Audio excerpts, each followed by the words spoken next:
តាជាហៅសួស្តីបងប្អូនទាំងគ្នាចាយើងមកជួបគ្នាម្ដងទៀតជាមួយនឹងមេរៀនថ្មី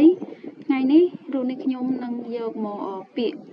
ចៅមកបង្រៀនបងប្អូនទាំងគ្នាអំពីអត្ថន័យនៃការប្រើប្រាស់ពាក្យនេះចាអញ្ចឹងឥឡូវនេះយើងចូលមកដល់អត្ថន័យនៃពាក្យតែម្ដងអញ្ចឹងពាក្យថាចៅចាជាភាសាចិនចៅគឺ3តួប្រកប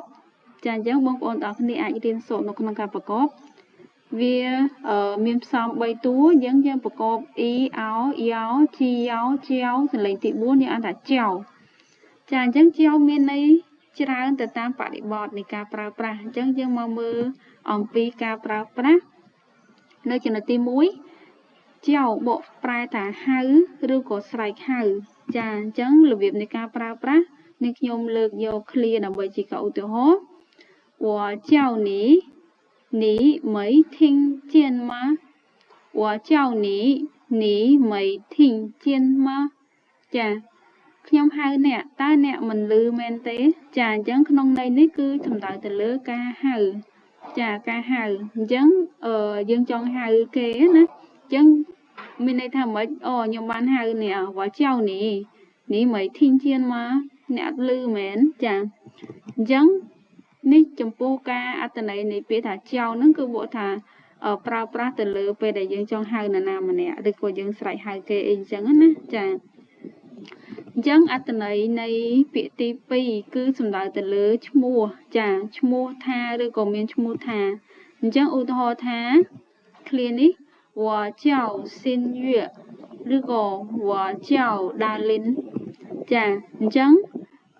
នេះគឺមានន័យថាសំដៅទៅលើការបញ្ជាក់ថាយើងឈ្មោះអីអញ្ចឹងឧទាហរណ៍ថាខ្ញុំឈ្មោះសេនយួឬក៏ខ្ញុំឈ្មោះដាលីនជាឈ្មោះខ្មែរឈ្មោះសេនយួគឺជាឈ្មោះចិនអញ្ចឹងគឺចៅហ្នឹងគឺប្រើសំដៅទៅលើការនិយាយអំពីឈ្មោះរបស់យើងឬក៏ឈ្មោះរបស់នរណាម្នាក់ណា我叫新月我叫ដាលីនអញ្ចឹងបងប្អូនទាំងគ្នាយើងអាចបដូរពីឈ្មោះនៅកន្លែងហ្នឹងទៅជាឈ្មោះអ្នកណាម្នាក់ដែលជាឈ្មោះបុគ្គលណាចាអញ្ចឹងចៅហ្នឹងគឺបកថាឈ្មោះចាឬមានន័យថាប្រើសំដៅទៅលើការនិយាយអំពីឈ្មោះអញ្ចឹងចំណុចទី3ចៅដូចគ្នាហ្នឹងគឺយើងប្រើដើម្បីជាការបញ្ជាឬក៏ឲ្យធ្វើអ្វីមួយឧទាហរណ៍ដូចជា老师叫我读书老师叫我读书គ្រូហៅខ្ញុំសូត្រមេរៀនចាអញ្ចឹងឃើញទេមានពាក្យថាចៅ老师លោកគ្រូចៅហ្នឹងគឺហៅ我读书ហ្នឹងគឺសូត្រមេរៀនអញ្ចឹង老师叫我读书គ្រូហៅខ្ញុំសូត្រមេរៀនចាឃើញអត្ថន័យមួយបែបទៀតទេអញ្ចឹងមានន័យថាម៉េចគ្រូហៅចូលលក្ខណៈថាជាការបញ្ជាឬក៏ឲ្យយើងធ្វើអីមួយអញ្ចឹងក្នុងន័យនេះគឺម៉េចលោកគ្រូឲ្យយើងហ្នឹងគឺសូត្រមេរៀនអញ្ចឹងកន្លែងហ្នឹងគឺយើងប្រើប្រាស់ពាក្យថាចៅណា老师叫我读书អូខេឥឡូវយើងមកពាក្យទី4អត្ថន័យទី4អត្ថន័យទី4គឺចង់សំដៅទៅលើការដែលយើងហៅសេវាឬក៏កំងអញ្ចឹងឧទាហរណ៍ថាម៉េចហៅសេវាដូចជាហៅឡានចាឧទាហរណ៍ណាហៅឡានអញ្ចឹងឡានការហៅឡានជិះតាក់ស៊ីហ្នឹងគឺជាការហៅបែបសេវាកម្មឯនេះអញ្ចឹងយើងនិយាយថាម៉េចចៅឈើហ្នឹងគឺហៅឡានឈើហ្នឹងគឺឡានចៅឈើអញ្ចឹងយើងចង់ហៅឡានតាក់ស៊ីចាឬក៏ហៅផាសស្អាប់ជិះអញ្ចឹងបងប្អូនគ្នាយើងអាចប្រើពាក្យថាចៅនឹងបានណាចាមួយវិញទៀតគឺន័យតកតងមួយការកំងមហូបអញ្ចឹងមានន័យថាម៉េចចៅវាយម៉ៃចាកំងអាហារដឹកជញ្ជូនអញ្ចឹងជាធម្មតាយើងចង់កំងតាម Food Panda ឬក៏ delivery អីផ្សេងហ៎អញ្ចឹងគឺយើងប្រើពាក្យថាចៅវាយម៉ៃចាចៅវាយម៉ៃហ្នឹងគឺកំងអាហារតាមapp ដើម្បីគេដឹកជញ្ជូនឲ្យយើងចាអញ្ចឹងសរុបមកវិញពាក្យថាចៅគឺបក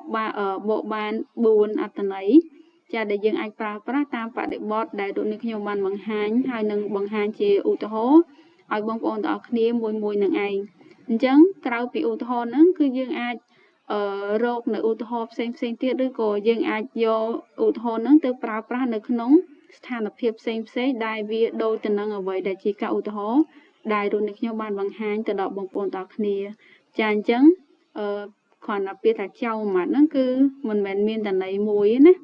អញ្ចឹងពេលខ្លះយើងឧស្សាហ៍ឮគេនិយាយថាសួរឈ្មោះនេះចៅសមមិញចាអញ្ចឹងនឹងហើយគឺជាយើងអាសាលើគេបាននឹងប៉ុន្តែធៀបពិតពាក្យថាចៅហ្នឹងគឺវាប្រើប្រាស់ក្រៅពីនឹងបានទៀតណាចាអញ្ចឹងក្រៅពាក្យថាចៅហ្នឹងគឺមានពាក្យផ្សេងទៀតជាច្រើនរួចនេះខ្ញុំនឹងយកពាក្យផ្សេងដែលឧស្សាហ៍ប្រើប្រាស់ក៏ដូចជាគិតថាវាមានអត្ថប្រយោជន៍នៅក្នុងការប្រើប្រាស់ប្រចាំថ្ងៃយកមកបង្ហាញទៅដល់បងប្អូនទាំងអស់គ្នាឲ្យបានដឹងឲ្យបានចេះទាំងអស់គ្នាចាអញ្ចឹងថ្ងៃនេះមេរៀនរបស់យើងគឺចប់ត្រឹមប៉ុណ្ណឹងចាអរគុណច្រើនចំពោះការទស្សនាសូមបងប្អូនទាំងអស់គ្នាជួយចុច like subscribe និង share នៅវីដេអូនេះម្នាក់មួយផងណាអរគុណច្រើនជួបគ្នានៅវីដេអូក្រោយចែកជៀន